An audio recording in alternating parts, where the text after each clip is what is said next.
It almost felt like the Nigerian Super Eagles would hold the cup. But in an impressive turn of events, Ivory Coast defeated Nigeria at the Alassane Ouattara Olympic Stadium in Ebimbe, Abidjan on Sunday 11th February 2024.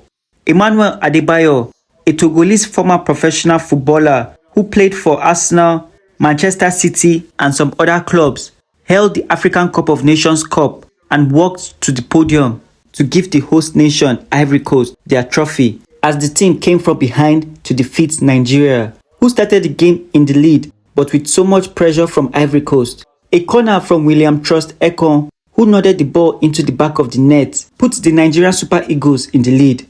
But with Ivory Coast dominating the game, and in second half, Ivory Coast didn't let the Nigerian Super Eagles rest and scored a goal, same way the Nigerian Super Eagles did.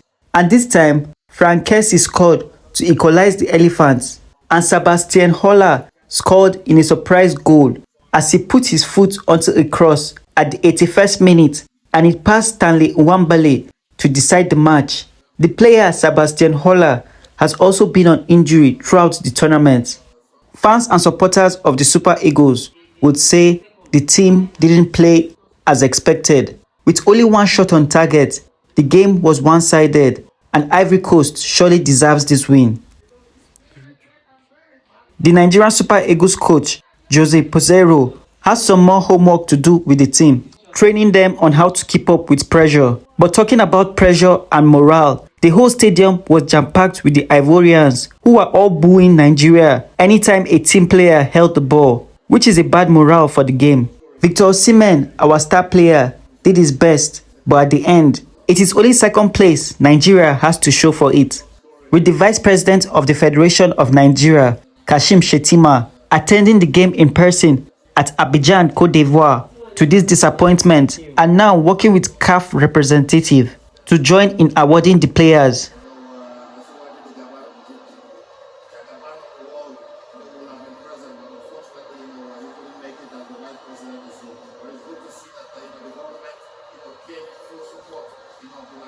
This win for Ivory Coast makes 5 of the last 6 host nations to reach the finals, winning the African Cup of Nations, and Ivory Coast winning and becoming the first host country to win the African Cup of Nations since 2006. The Elephants are the champions, and once again, I would say they deserve this win because of their impressive and determined gameplay. Nigeria would have to do better next time, and I heard somewhere that some supporters had gone to bet saying Nigeria would take the cup, and I'm sure by now plenty bets have caught. Too bad for my country. I hope we learn from our mistakes and move forward. And at the end of this video is the sad moment of the Nigerian Super Eagles and the happy moment of the Ivory Coast players as they can be seen celebrating and holding their African Cup of Nations Cup as they all take a group photo together. And you can watch all of that while kindly dropping your comments and hitting the like and share button, guys.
trending, sports, news, and more. This is ASA Network.